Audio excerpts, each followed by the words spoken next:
we've had clients go from zero to multiple seven figures in 4 or 5 months. We help health professionals grow their businesses online, get clients even if they don't produce a lot of content. Our business has exploded. And it's not about how do I extract more money, it's how do I add more value to my audience. Everyone wants the money and the tactics at the top, but everything under the water is like skills, traits, beliefs. If you don't work on that stuff, the stuff at the top is never happening. This is the Content Capitalists Podcast. We talk to business owners who've used video to grow their businesses to $1 million a year or more. How they did it, what worked, what didn't.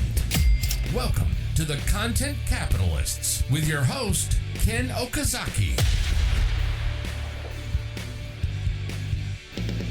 Hey guys, welcome to another episode of the Content Capitalist Podcast, where I have one-on-one conversations with people who are doing at least $1 million in the business and doing that off the back of content creation as a pillar in their business. So these are conversations I have with clients past, present, and possibly future as well. Yuri Elkaim, welcome to the show. Thanks for having me, Ken. Good to see you, buddy.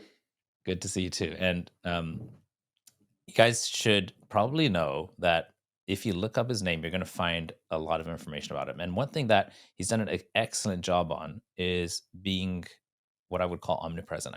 I just Googled you right before we got on here just to see what's the latest stuff.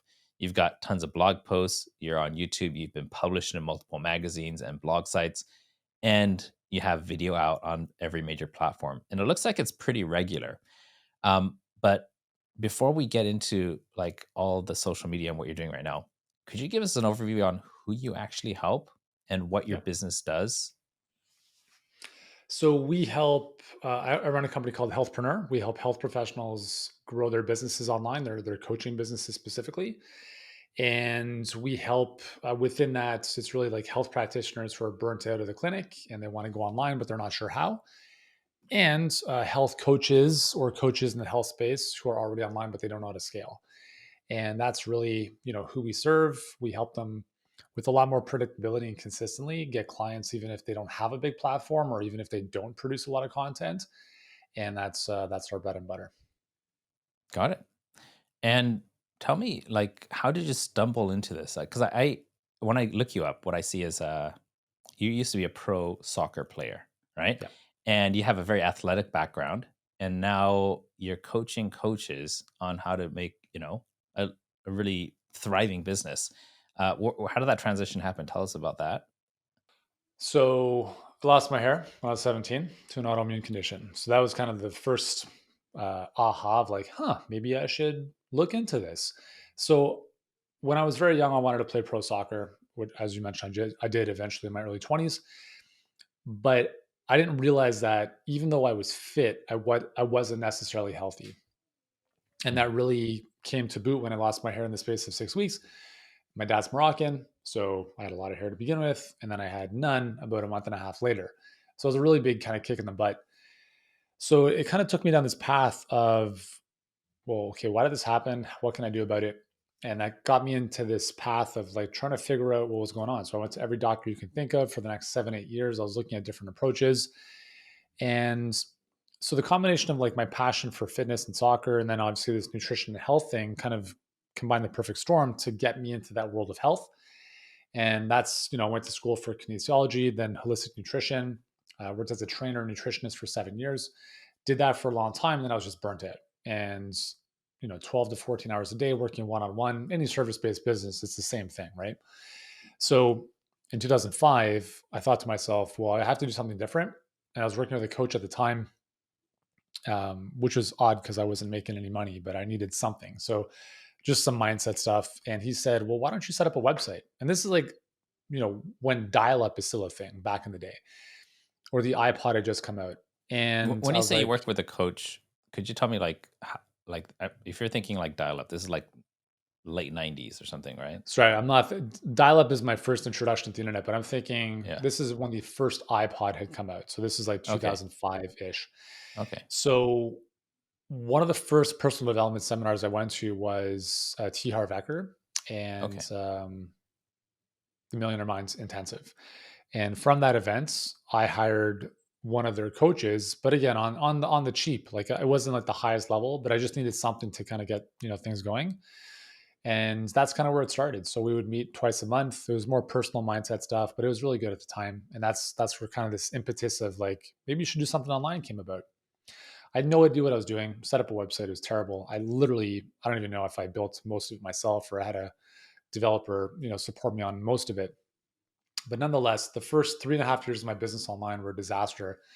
And I was doing anything and everything, and nothing was really sticking. And I didn't have a Mm. strategy. I didn't have any support. I had no clear path. But the big reason was because I was just trying to do it by myself. So the coach I had worked with, I had kind of moved on from, and I'd said to myself, you know what, I'll do this by myself. Try to figure it out. I'm a smart guy. Didn't happen. So I was making poverty line income for about 3.5 years, and then realized at the end of 2009 I couldn't keep doing that. So I said to myself, well, what could I start doing that's a little bit different? And so in 2010, I made the commitment to actually go to live events and hire a coach again, because that's what I was not doing for the past 3.5, 4 years. Mm. So I thought I How are could you live like a supporting hermit. yourself through all this? I, You're talking about so years I and years was, of poverty. So how does yeah, that work? so I was training clients. So I was still Yeah. working with clients one on one, and I was Okay. slowly but surely transitioning more of my time online. And my girlfriend, now my wife, we lived together in a tiny third floor apartment in a house, 800 square feet. It cost us like $825 a month. And somehow we just made that work. She was waiting tables, I was training Mm. clients, and then I was taking time away from my clients so I could build my online business. And that wasn't really doing much. So it was a So side hustle then for this whole time. What? it was a side hustle for the first year and a half. And then the Mm. second year and a half, I was like, I need to do this more full time. And it was still a grind, right? So the But revenue is slowly but surely getting to where I uh, wanted it to, but it but was at nowhere what near point where. you believed, right? Like what I'm trying to get at is like like being an ex pro soccer player, you could have Yeah. probably gone your whole life and made a decent living as as a coach, right? Yeah. I mean, In that so arena. But then like it's, what yeah, made you want to transition? it's freedom. Like I wanted the choice. So Freedom. I was working, volunteering my time in addition to all this stuff at the University of Toronto, coaching the men's soccer program. So I was one of their assistant coaches. And I was putting in, so I would work with clients most of the day, and then I would go to the stadium. So I was there for another 2 hours, and I get home at 10 o'clock at night. And they wanted to pay me like 2 grand a year. I was like, don't even, just keep the money. Like, just give it to the students, whatever. I'm like, it's not going to really do much for me. I enjoy giving back to the program. But I also realized that, very much like when I was playing pro, I felt like an employee. I didn't have the creative freedom that I wanted and that I really craved. And so as I was building this online business, which, just so everyone knows, was a health business. So I was selling information products, workout programs online that people around the world could purchase. I didn't, although it was a real challenge for the first couple of years, I knew I was going to figure it out. Like, come Mm. hell or high water, it was going to happen, because I was so driven to create the future that I could see in my mind, but that wasn't like in my reality at the moment. Yeah. And so that was really the drive that kept me going. And trust me, Ken, like there were many times where I'm like, this isn't working. I'm just going to call it a day. Like there were Mm. many, many moments like that, but I just kept going because I don't know if I was just too stubborn, too dumb, or whatever. It's like I just knew that what I wanted was just so important to me. And it wasn't even about the money. Like it was about just creating a life that I really, really enjoyed waking up to. Because I got to a point where I was working in person with clients, and I remember driving across the city 6 o'clock in the morning in the winter and parking in a client's underground parking at their condo. And I'm staring at this concrete wall as I park the car. And I'm like, what the am I doing? Like, what am I doing here? Like, I'm staring at a friggin' concrete wall, parking my car, underground parking at 6 in the morning.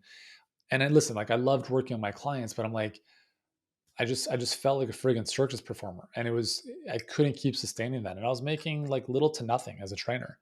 So I just knew that there had to be a sacrifice, in terms of I had to sacrifice my current situation to create the dream that I wanted, that I had in my mind. And I understand that not everyone's like me, but I was willing to burn the bridges. Like I was willing to Mm. burn the ships and just go full fledged forward, even though temporarily that may have been a really tough situation, which it was for me for about a year and a half. So Did you feel like that familiar feeling like that brought you to being a pro soccer player? Like, yeah, it's probably one out of 100 people will who want to be a pro soccer well, player make it, right? And I then, mean, it's the same mentality, right? yeah. It's just this insatiable drive, right? And wanting to be the best, not like best in the world, but best that I can be. Mhm. And I just knew that, I mean, when I was playing soccer, I actually believed I was the best in the world as a goalkeeper. That was just like a delusional thought I had, but I was really good, if I may say so myself. But I nonetheless, mean, like you're a I pro. had that Not confidence. very many people make it to pro athlete level. Like literally everybody at some point in their life wants to, right? Yeah. So, Yeah. but I'm thinking that like to go pro in athletics, and then also to, uh, the level of financial freedom you created for yourself in your coaching business, which we'll get to in a little bit later. I think that that's probably about like a half percent of people who achieve that level, who at some point make an effort and say, I want to. They set it as a Yeah. goal, and but then you've done it in two different fields. So I want to explore that a little bit further because I'm seeing a Yeah. pattern here. Well, I mean, it's a pattern and it's something I see with our clients too. I've worked with thousands of entrepreneurs. I've helped 500,000 people to better health in my previous business. Eventually, as we started getting traction, and I'll just kind of like wrap up that story. So, Hmm. went to some live events in 2010, found my first coach, hired him. It was more money than I made the previous year in business, but I'm like, I have to do this. And that was the inflection point. And then the business just started taking off from that point forward. So we built it to multiple seven figures, helped 500,000 people around the world. Wrote a book that became a New York Times bestselling book, et cetera, et cetera, et cetera. And I decided to eventually sell that business because I was not enjoying it anymore. It became very complex and I was not enjoying myself. So after doing that for 13 years, sold it, and I focused mainly at that point on Healthpreneur and getting that going. So in this process of working with a lot of people who say, I want to lose weights, and then working with a lot of entrepreneurs in the health space who are like, I want to build a better business and have more money, more freedom, more impact. What I've realized is most people don't actually want what they say they want. They're just full of shit, or they're not aware of how hard it is to create the level of success that they want. And I think the challenge living in the Western world is that we have too many options. Ironically, we want freedom, which gives us choice and options. But the flip side to that is we have too many options, which means we have too many plan Bs and plan Cs. When I was playing soccer, I had the opportunity to go to Brazil when I was 17 to train with Sao Paulo, which was one of the top clubs there. And I remember on the bus on the way to practice one day with the under 17 or 18 team, whatever it was, I was talking with some of these players, and for them, it was soccer or the slums. That was it. Like there was no other option.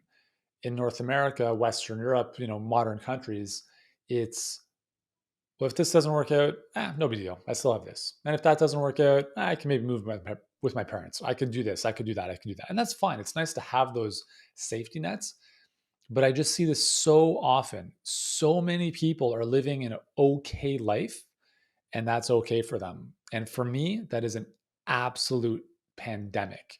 I think it's one of the hardest things to get out of because it's like this slow boil. Like you don't even realize you're burning, but your soul is literally leaving your body year after year, decade after decade.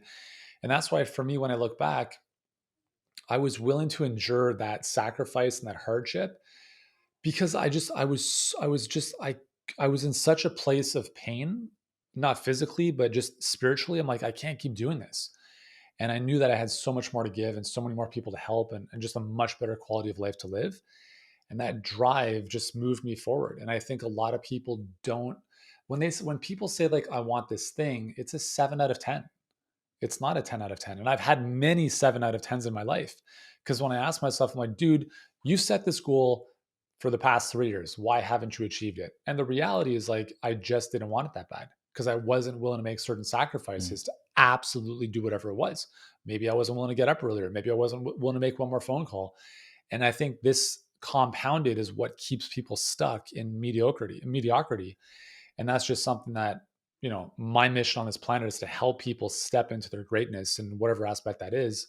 Because, living on the okay side for me is just, it's not okay. So that's been my journey. That's kind of my mindset. But it's also why I love working with athletes. Like when we have or former athletes, former Marines come in to work with us, right away I'm like, oh, this person's going to crush this because they have the mindset. They know what it Mm. takes to be a winner. They know what it takes to go above and beyond. And those Those are the things that really count in the long term. I can't agree with you more. And I know that my listeners are gonna, there's gonna be like some hair standing on ends, like, oh shit, that's the real reason. It's not the algorithm, it's not the competition, it's not the weather, it's not your unique, body composition. It's you just don't want it bad enough. Because no Yeah, matter what, if you want it bad enough, you'll figure it out. that's And all it I is. think that I'm guilty of that myself because I realize that fear is such a powerful motivating factor for me. And the times I make the most progress in my health and in my business is when I'm just like, oh shit, we're gonna hit a red line soon. And then boom, things start cruising, or climbing, right? And then when we're at cruising level, I'm just like, there's the red line is far enough away that the fear is gone, and then I Yeah, stop climbing. We level out, and then slowly, barely noticing it, starts going back down to the red line. So then it's just like this, it's it's a probably like thermostat. a 2-year cycle or something, where like we make amazing progress, and then we cruise, and then we slowly decline again. So how do you like you said that when you notice athletes and like Marines come in, they have that hunger, the desire. But how do you instill that in someone who doesn't come into with it like pre-built? I don't know if you can, to be honest. I Mm, think you can help people recognize where they're at. You can help them recognize or clarify where they want to go, but I don't think you can implant desire in someone. I think you can I think you can create environments in which desire goes through the roof. I'll give you an example. So if someone has kids and I were to kidnap their kids, if they didn't achieve certain goals, they would be absolutely hell bent to make that happen. Right? Nothing's changed except their environments. Circumstances changed. Um, I'm a big believer, for me at least. Like this is my kind of modus operandi, and I know this is not for everyone. I'm a big believer in jumping out of the plane without the parachute on first and figuring things out. I've maybe overcommitted in many moments of my life, and because I did, I was forced to level up in ways that made me very uncomfortable. But it was, mhm. dude, you figure this out, or like you're finished, like it's over, like you're going bankrupt, everything's going to go to shit. I love putting myself in situations like that because I know, for me, I thrive under pressure, and I know not everyone does. For me, the worst emotion I can feel is boredom. And to feel challenged in my life is what brings the best out of me. So I like to set really big goals. And it's nice to kind of like say, like, yeah, like, we're going to do this and impact this many clients. That's all nice. That's all like airy fairy fluff. But I'm talking about, like, put yourself in a situation where you like invest in something that makes you very uncomfortable, that you have to, like, you're not even sure if you can make it financially. But as soon as you make that decision, you have no other option but to make it happen. And I've done this in many occasions in my life, personally as well as business. And what I've realized is that we have so much more inside of us than we give ourselves credit for. Because what's the worst case scenario? We have a bad month. It's not the end of the world. But if you start to really commit to things that stretch you in a big way, that in some way you're committed to, like, other people or other institutions in some cases, you have a bad month, you're done, right? So for me, at least, it's kind of like this external, because I'm the same as most people. I live a very comfortable life, right? Even when things weren't that great, I mean, I still had an apartment. I wasn't living on the street. But even now, you kind of get into this success trap, and we have a lot of mutual friends that go through this too. Is you hit these levels in business, and you're like, man, I kind of have everything. Like, what? Why do I have to keep pushing? And I think for each of us, I don't think there's one thing. It's like you have to find the thing for you that moves you viscerally. For some people, it's reconnecting to their why and really making it about other people. For some people, it might be, buying something and then using that as the thing that propels their business forward because they have to make it happen to get that thing. So whatever it is, I think it's just really useful to do some introspection, not once, but like on a daily basis, to really figure out, why are you stuck? What motivates you? What drives you? Where do you perform the best? and start to really craft your life around those situations, because if not, it's just too easy to be okay with stuff, right? And I think Yeah. later on in life, those are the things we're going to regret. It's like, man, I wish I had done that thing. It's like, I don't want to have those regrets. Hmm. Give me an example of one of these, burn your bridges type of decisions you made that Sure. were like really scary. Yeah. So um, well, I mean, I'll just use some personal examples because, so the first house we bought, sorry, the first condo we bought was, we're living in this top floor, like, apartment, and there was a loft building a couple blocks down the road. And I'd go for walks every day, and I'd see this really cool, kind of like stereotypical loft and the brickwork and all that kind of stuff. I'm like, man, like, I want to live in that penthouse up there. So it's like 6 stories, and I could see this one penthouse unit. And I kept pointing at them, like, that one there. And I just had this vision of like, I'm going to make this happen. And so eventually, ironically enough, that same unit came on the market, and I was like, this is amazing. I don't have any money. So right away, I'm like, okay, how do we make this happen? And so I knew that I needed to come up with a certain sum of money for the down payment. And then I looked at my business, and I asked myself, and this is why I love being a business owner, is that if I was on a fixed income, I'm like, there's no way I could do this in the next 10 years. But as a business owner, I can say, what can I create that will provide infinitely more valuable for my audience, and in return pay me this amount of money? And that's what happened, is I started getting very, very resourceful and very creative. And so my wife and I developed a cleanse for like a 30-day cleansing program that we literally just, because we had the expertise at that point, and we decided to run this as a live cleanse that was done virtually. And so we had a target. We made this incredible program. We worked our butts off to bring it all together. But we did. We hit the enrollments that we wanted to hit. And that basically paid for the loft that we had kind of somewhat committed to. But then when we had, saw some of this stuff coming in, we're like, let's make it happen. So in that case, it was kind of like a pseudo jump in, but I jumped in energetically. I'm like, I'm making this Hmm. happen no matter what. And I wanted it so badly. Um, Even more recently with the place we're building in Mexico, we bought that without ever having seen the place. Like, we hadn't, I mean, we're building in an area that we've been to like 10 times. So we know the area, but everything was done virtually during COVID. So we did all of Hmm. the due diligence, all of the land surveys, all that kind of stuff. We worked with one of the top architects in Mexico.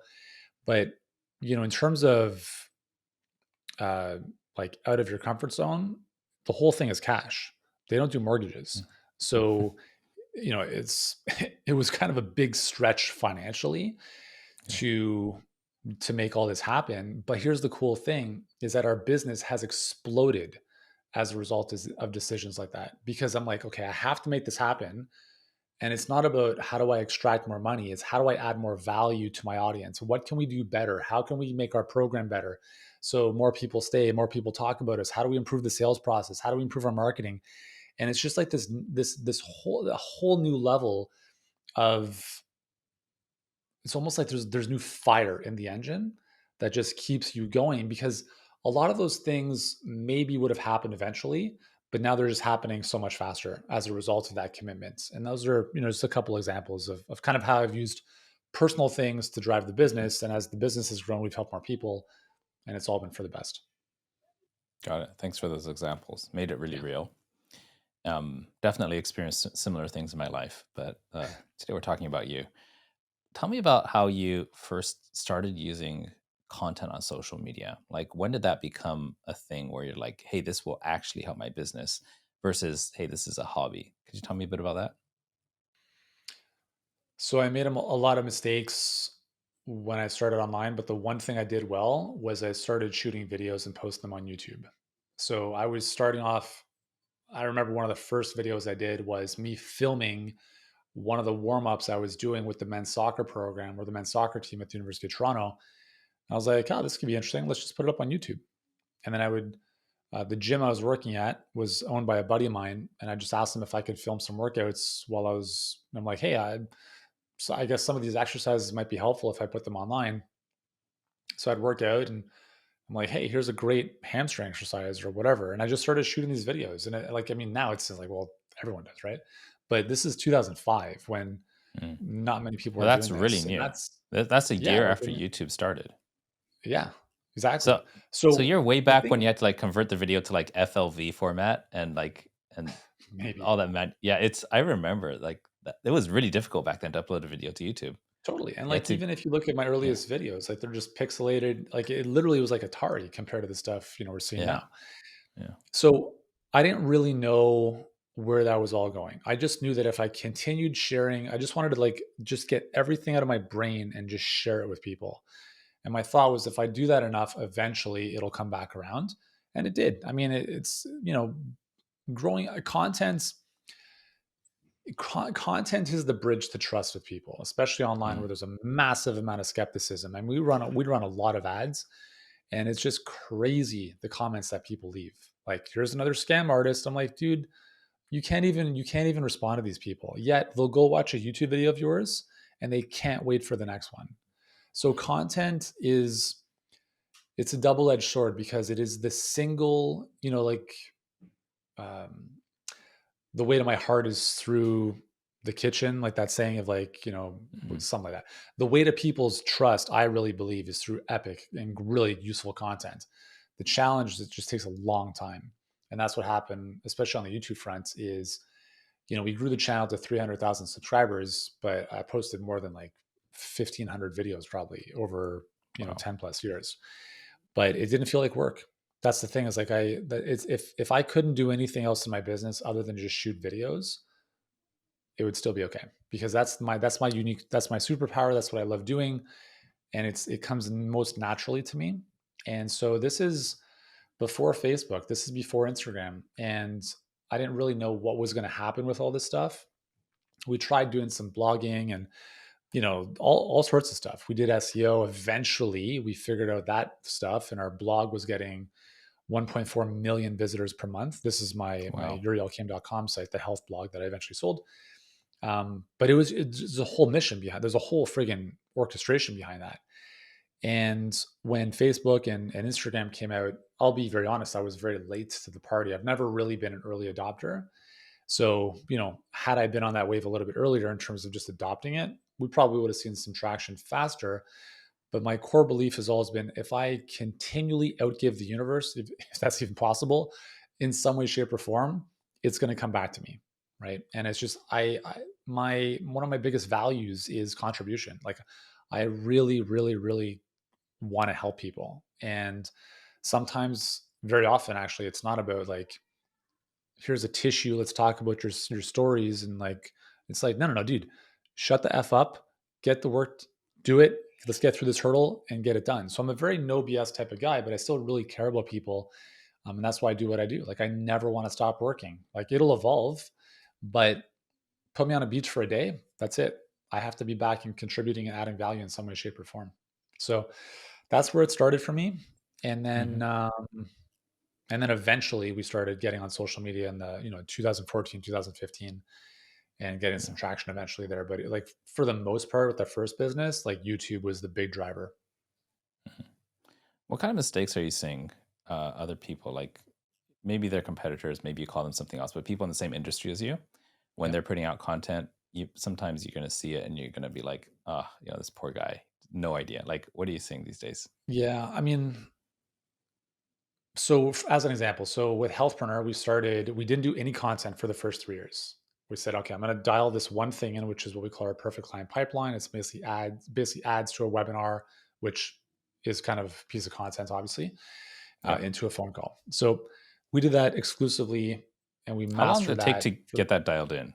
I'm curious because the reason I want to ask this is because I have clients and I have peers, and I've some people have literally a 1 month window. They're just like it's got to work, and then if it's not perfected by then, just like oh shit, they throw it out and they go to something else and they go to something. They Yeah. buy another course, and I've probably done that a couple of times, but I want the listeners to get a realistic approach, a realistic example of like what's the time span that someone who's doing. I think you're in the 8-figure range in your business, right? Yeah. Like, what do you expect, and what's your been experience in really dialing in one marketing system? I think it depends on the skills you have, the experiences you have, and the blind spots that you may have uncovered that you may not have known otherwise. So it took me 13 years straight. It took me 7 years to make my first $1 million in my other business because I had to learn everything. I had to learn copywriting. I had to learn everything with respect to When you running a say business. $1 million, is that $1 million revenue per year or $1 million profit? $1 million No, revenue. like Yeah. revenue, Not top like line. not like cash in my So pocket. I'm just talking revenue. and this is So like, and you're still paying for ads and other things on top of that, right? at the Out of time we out. weren't, I don't think at the Oh, this time is we were all running organic ads at that the time. much. But Okay. yeah, like it was like $1 million revenue minus whatever the expenses were. With Healthpreneur, when we started, we went from 0 to $1 million in 7 weeks. Wow. And the difference was that I had 13 years under my belt by that point. And I knew exactly what not to do. And I had a much better sense of I'm going to do this one thing because I was very good with webinars. Again, coming back to presenting, teaching, whatever. And I also realized like by that point, I'd become pretty dangerous with Facebook ads. And I just kind of ran everything myself for the first, year and a half, 2 years. Then I obviously started building some support around it. Um, so I say that because everyone wants to know like how fast am I going to make my money? I'm like, well, it depends. It depends on how much clarity you have. It depends on the skill sets you have. It depends on if you've done other coaching programs before, because all that stuff is good foundational stuff for the next level. We've had clients go from 0 to multiple seven figures in like 4 or 5 months, but that's not most people, right? Most people have to go through shit for 12 months because they don't have the foundation of who they need to be. And this is the big Hmm. thing is a lot of people think it's just a tactic, but it's like you have to become a different person. There's like there's beliefs, there's character traits, there's skills you have to build that a lot of people don't think about. It's like an iceberg. Everyone wants like the money and the tactics at the top, but everything under the water is like skills, traits, beliefs. If you don't Yeah. work on that stuff, the stuff at the top is never happening. And that's why the entrepreneurial journey is so valuable because you become a much better version of yourself across every aspect of your life, right? Because you have to go through these hardships and learn the lessons. So for for anyone listening, I think the key is take as long a time horizon as you possibly can and recognize the grass is not greener on the other side. The grass is greenest where you water it. So whatever it is you're doing, just understand that let's use the example of a mountain. There are many ways up a mountain, but there can only be one that's the fastest. There can't be two, like one has to be the fastest, one has to be the longest, one might be the most scenic, one might be the most dangerous, but there are many paths. So when it comes to different strategies with respect to building a business, all of them can work. And there are many examples across the internet of people that are doing very well with summits, affiliate marketing, Facebook ads, webinar funnels, outbound. All of it can work. The thing you have to really think about is where do you have the greatest likelihood and the greatest amount of patience to make something work? Because all of them can work, but they're not all going to work for you at the same time. And so when I talk about, one of them being the shortest, one of them being whatever, again, like most people don't know which is going to be the shortest path. I mean, having been in business for almost 19 years now, I think I have a sense of what that might look like, which is what I believe we teach our clients. But it doesn't mean there's no other way of doing things. So the most important thing though is, and I've spoken about this many times, like I really do think longevity is the number one thing you can have in business because the very fact that you've lasted for however long means that you've done something right. Like you can't last in business if your business is not profitable. Like eventually you go out of business. So if the very goal is to stay in business for as long as possible, then that's it. Like you take a long-term perspective on what it is you do. So like with our YouTube channel with Healthpreneur, we have 7,000 subscribers, I think, right now. We started the channel 3 years ago, I believe. And in the last year and a half, we said, you know what, let's take it more seriously. Let's actually focus on this. And I told the team, I said, listen, guys, we don't need this channel to pay the bills. Like we're good. Like we're fine. I want to build this channel for 10 years in the future. So if anything happens between now and 10 years, it's gravy. I'm not expecting anything from it. However, I will put out the best possible content I can, and we will continue to up level our skills in terms of editing and whatever other, things go into that as much as we can, because if we can, time compress that, that's great. And I think we're at a point now where we're starting to see a little bit of a snowball, and we're starting to see clients coming in from YouTube. And Mm, it's actually really exciting because the level of buy-in that they have is so high compared to people that come from Facebook ads. Now, listen, the 95% of our business has been Facebook ads, but because my previous business was almost 100% based on content, that's because I love it. I've started to see this pattern again, which is what we saw with our previous business, where we had, so much business generated from YouTube and our content that I said, okay, well, if I just do this for this stuff and I have a long enough time horizon, my goal is to build this into a multiple million following channel, not for egotistical reasons, but for the message that it can spread to the people it can touch. And I know that the stuff I'm putting out is great. And we've had people be like, dude, how do you only have 300 views on this video? This is criminal. Like you've put out more good stuff than I've paid for in other coaching programs. And I know that when I'm creating the content, I don't need those comments. I know I'm putting out awesome stuff. And I know when a video is like, yeah, that could have been a little bit better. But for me, it's really this internal process of let me just do my craft. I know I can put good stuff out. And if I have a long enough time horizon, especially with content, it definitely pays off in a big way. Now, sorry, it's a long winded answer. The mistake I see people make is they don't speak their truth.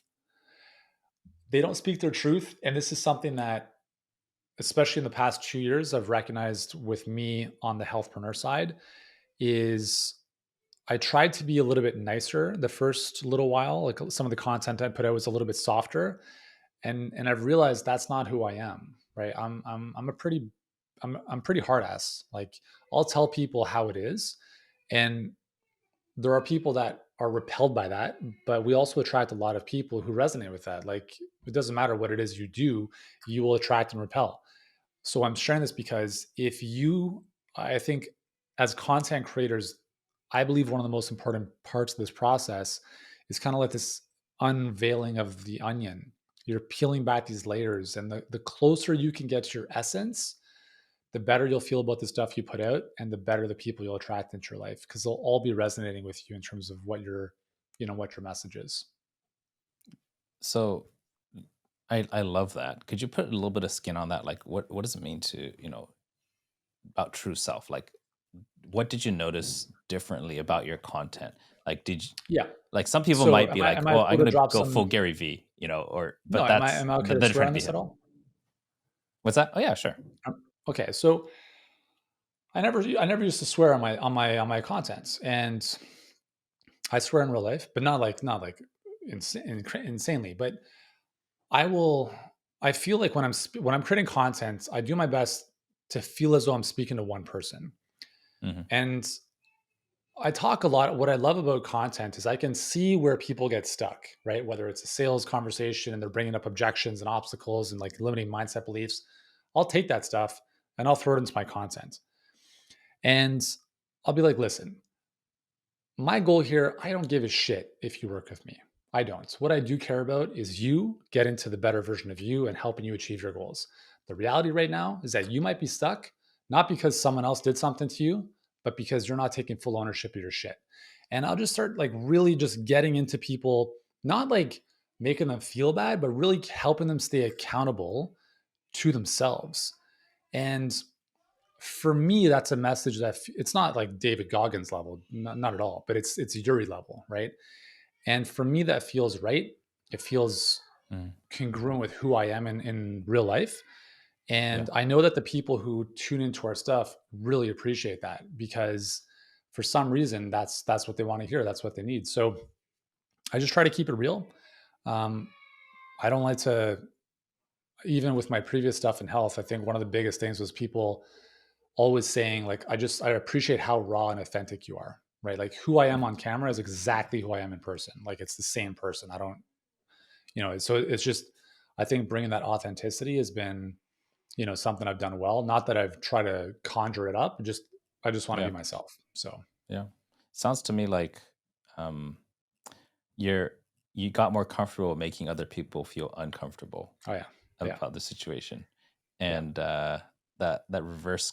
comfort is I think it's powerful. I think it's really powerful, especially when you see it in your own clients. Then you know it's going to actually work because you've worked with people through this. You've dug this out. I'm actually going to go and start binging your YouTube content now that I understand what's behind it. I kind of watch your stuff on other channels, but not YouTube so much.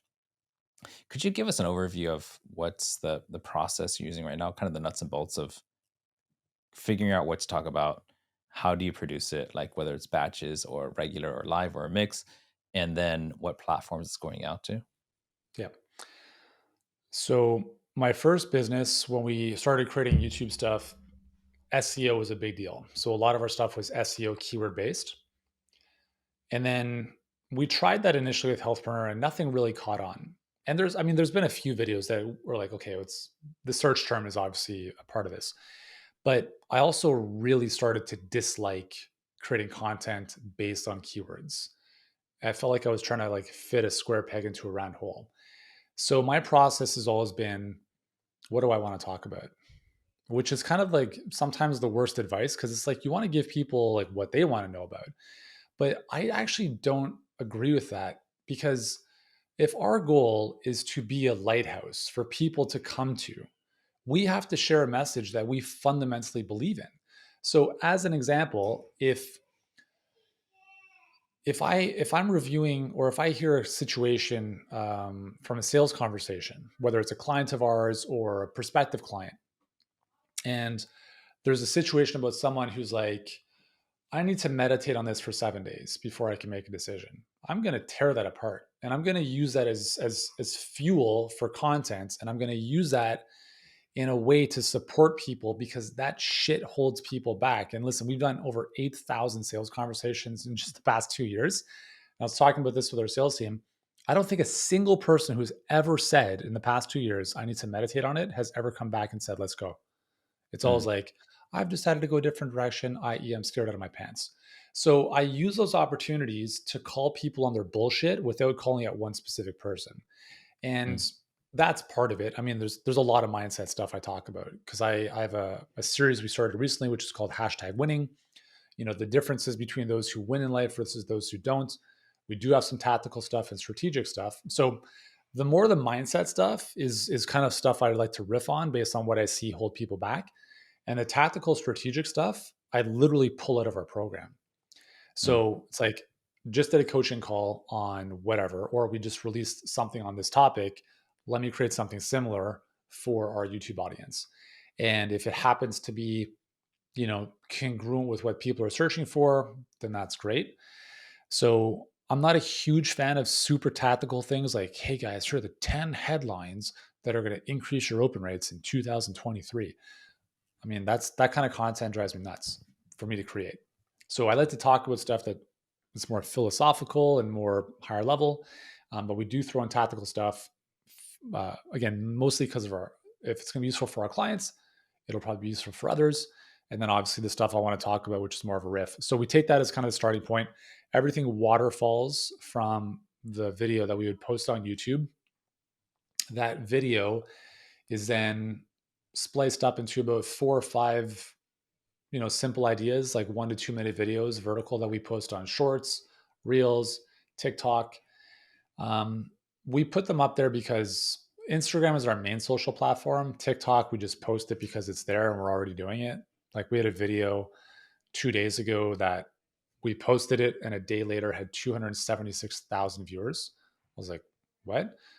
But I'm like, you can't predict when that's going to happen. And has it done anything for our business? No, but we'll just put stuff out there. We'll just keep putting that stuff out there. And that has that same video done the same thing on Instagram?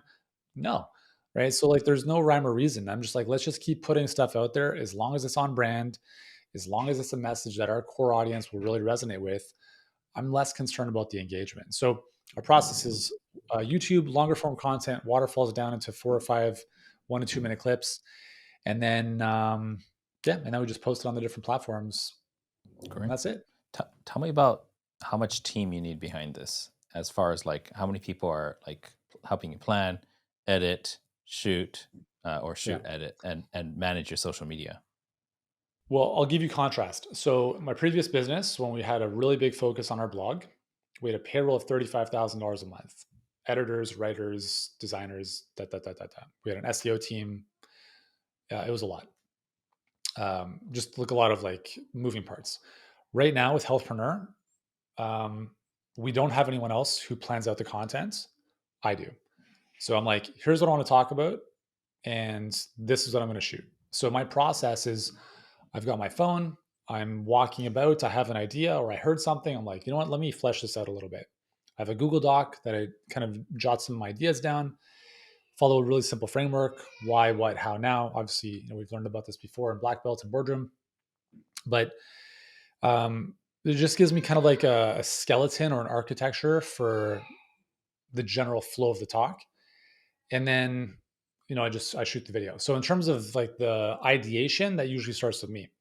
And then the syndication is basically going to our content manager. So she'll take the raw materials that have been created, and then she'll distribute them amongst the team. So she's coordinating with the video editors we have. So we have 2 video editors, a graphic designer, and then a social media coordinator. So right now it's a very small team, 5 people, 5, 6 people.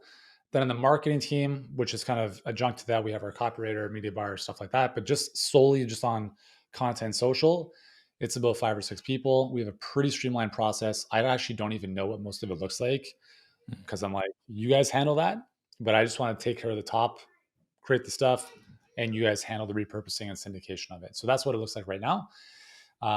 Yeah. And is that a full-time team, or are these contractors? Yeah, that full-time team. Yeah, everyone's full-time? in-house, everyone's full-time. Yeah. Okay, very cool, very cool. Yeah. And a lot of people ask me this, but especially people who are in that 7-figure range, and they're trying to figure out whether or not they should be building an internal team, work with an agency, do it themselves. Like, how did you make the decision to, and at what stage did it make sense for you to build out an in-house team like that? Just with so many disappointments from agencies, I'll just put it that Mm, way. I mean, we've worked with 3 different Facebook ad agencies who are all great guys. Like, I mean, great people. But we're spending 20K plus per month, plus percentage of ad spend, and we're like, the results are mediocre. We brought everything back in house. We put our attention on it, and our results tripled. I'm like, oh my mm, god, like why haven't we been doing this for the past 5 years? That was one example. We hired out some agencies on kind of sell by chat side of things. We had worked with 2 different agencies, and the results were very mediocre. I'm like, we had outsourced appointment setting, hiring to, and sales rep hiring to different companies, to different agencies. And again, it was just like truck drivers applying to be sales reps. I'm like, how are you even bringing these people into your world? And so it's just one thing after another. And we just said, this is really exhausting. We have a very good hiring process and we have a very good internal culture. If we're going to do this right, everyone has to work in it. Like, everyone has to be in-house, and that's it. And so it really came from a point of frustration. But mm, in terms of someone who's kind of figuring that out, in the long run, I mean, in my experience, you're better off paying someone, whether it's the same, more, or whatever, just to have them full time in house. Because when you have someone in house, they have their full attention on your stuff. When you're working with an agency, you're one of a couple, right? You're one of many, yeah, maybe. yeah. And where attention goes, energy flows, and results show. So, as an example, with our ad agency, we would send them a new ad. 4 days later, it was published. I'm like, are you for real? In house, that happens in 4 minutes or 4 hours, and that's like, speed is king. It's just Yeah. it's huge. So I'm all for, listen, if you find someone who you firmly believe can do what you want them to do, give it a shot if you want, right? Sometimes you just have to learn by living, right, and kind of Yeah. going through stuff. There's some great agencies, there's amazing people out there, there's some ones that are not so great. And I think the most important thing I can share, if you're delegating, whether it's in-house or outsourced, is have a very dangerous level of understanding of what you're outsourcing. Because I can run Facebook ads better than most people, and even most ad agencies. And I share that. I say that because I've been running ads for the past 10 plus years. And I help our clients with this stuff. It's one of the core things we help our clients with. So when I decided to outsource our internal ads to an agency, because I just had to get that stuff off my plate, I knew how to keep them accountable because I knew what good looked like. And if I didn't, and this is the biggest mistake I see, I don't want to do this stuff. I don't understand it. I don't like it. You do it. And then they give it to someone else and they have no idea how to even hold that person accountable or that agency accountable. So it's not that you have to do everything and become masterful in everything, but if you're outsourcing sales, if you're outsourcing sell by chat, if you're outsourcing any level of marketing, you have to understand that stuff. Like you have to understand that stuff because if you're having a conversation with them and you don't even know what good looks like, you will lose your shirt and you will be very frustrated. And then when you do bring someone in house, you won't even have the skill set to train them. And so now Mhm. you're doubly screwed. So become like, as you're building your business, you have to wear all the hats initially. And then eventually you start to give some hats to other people. But the higher up in business you go, you become more of a generalist. And that's because as you're building up through your business, you're kind of doing a bit of everything. It doesn't mean you have to do everything forever, but you have to be good enough at most of the stuff so that you can coach, train, and oversee other people. Makes sense. Thank you so much for that. Super appreciate it. And I think that that's a question that more I've been asked more than a lot of uh, basic. I mean, it's one of the most basic questions that people ask me, and I get different answers from each person. And I think that when Yeah. it comes to running a business, like you said, there's infinite paths you can take to success. You just got to find your path. And it's the same with content Exactly. creation. And some people say, "How is content going to make me money?" And I used to try to answer it, and I was trying to come up with a framework. And the reason I started this podcast is I realized, what if I just interview people who are making good money and making content and ask how they do it? And story after story after story and example after example is a lot more fun than me trying to come up with a clever answer because there is no one answer. There's a Yeah. million of them, and there are as many answers as there are people who succeed with it. So thank you for Yeah. sharing your backstory. I've got to Absolutely. wrap this up in a couple minutes, but do you have any last words of wisdom for people who are thinking about, like, let's say they've got a legitimate business, whether it's consulting, coaching, or services in general, and they're not really on the bandwagon yet when it comes to content creation, or they're not putting so much effort into it? What would you say to someone like that who's, they know it's there, but they're just, it's on the side. It's not really a focus. Yeah. So I'll share one perspective with some context. If you see a lot of my advertising, it's like social media and creating content is the worst thing you can do to grow your business. That's a lot of my message because who I'm speaking to are people that should not be doing that stuff at this stage of the game, right? As I said before, I think content is the holy grail. Like, do not confuse. Like, I believe content is everything. However, if you need it to survive, you're screwed. So, my suggestion is build a business that is based on some form of acquisition that can pay the bills, bring revenue in, et cetera, in a way that makes sense. And then, if content is part of that, great. And it's producing results fairly quickly, awesome. But if it's not, I would look at master that system first, get that foundation dialed in. For us, it's been paid traffic, right? That's why if YouTube disappeared, it wouldn't touch our business. Our Instagram account got shut down for 3 months last year, had zero impact on our business. So if you can get to a point where you can create content because you don't need to, I think that's when you're in a really good position. And if you have to create content and you're jumping on all the latest trends because you think the algorithm is going to favor your stuff, I think that's the wrong lens through which to approach this. If you're create content that feels good to your soul, that when you go to bed at night, you're like, man, like I delivered today. Like that was an amazing Mm. video or that was an amazing blog post or whatever it is you do. But don't expect it to produce results tomorrow. Like again, that video that went viral on TikTok, 276,000 viewers in a day. What has that done for our business? Zero, zero. So let's not confuse followers and likes and views with actually driving revenue and profit in your business. So I'm very, very all in on content, but I think it's contextual based on where you are in your journey. If you're earlier on, sure, you can, if you've got some time, that's great. But I would really, really strongly suggest figure out a way to predictably bring clients in or customers in so you can generate revenue. Because if you can't generate revenue, you're not going to be in business very long to create content in the first place. And if here's the other thing, if you are looking at the biggest content producers, the Gary V's, the Hormozis, the Lewis Houses, just remember that they had other businesses that they started before they became content gurus. They don't need to be making content because they have a huge financial runway from their previous businesses, which no one even knew about because they were in the trenches making the money and helping people. And I think that's something a lot of people forget is they're like, oh, I'm going to do what he's doing. Okay, good. Awesome. Well, you don't have the track record or the business acumen from previous experience that this person does. So just keep things in context, play the long game, build some type of system that brings revenue in. And as you have more stability there, then you can start layering content on top. That's awesome. Thank you so much. I think that's the most well thought out answer to that question I got so far. So I appreciate you Oh, I feel explaining the honored. context. So as we wrap this up, could you tell us if somebody wants to get in touch with you, or potentially hire you, work with you, or your team? What's the best Yeah. place to go? Well, I'll give you just my cell phone number now. Best two places are going to be YouTube if you want to check out some of the stuff I'm talking about. You can be the judge if you enjoy the content. Just search Healthpreneur. And then on Instagram, if you want to connect with me a bit more personally, I'm usually on there. At Healthpreneur is my handle on there. So those are the two best places. Perfect. Thank you so much, guys. We're going to drop the links down below. If you're watching this on YouTube, check out the description. If you're listening to the podcast, pause this, go to the show notes, make sure you check out those links, because absolutely worth it to get into his world. I've enjoyed his company and being a friend for I think since 2018 or 17. So that's, Yeah. for context, 5 years ish.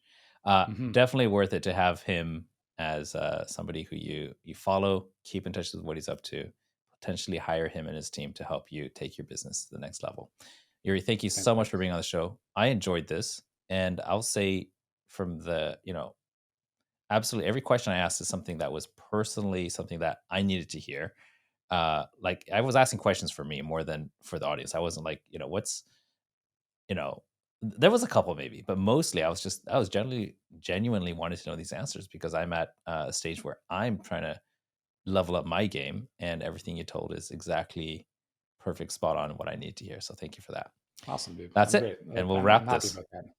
Awesome. All right. Thanks, guys, for listening, and we'll see you back in the next episode.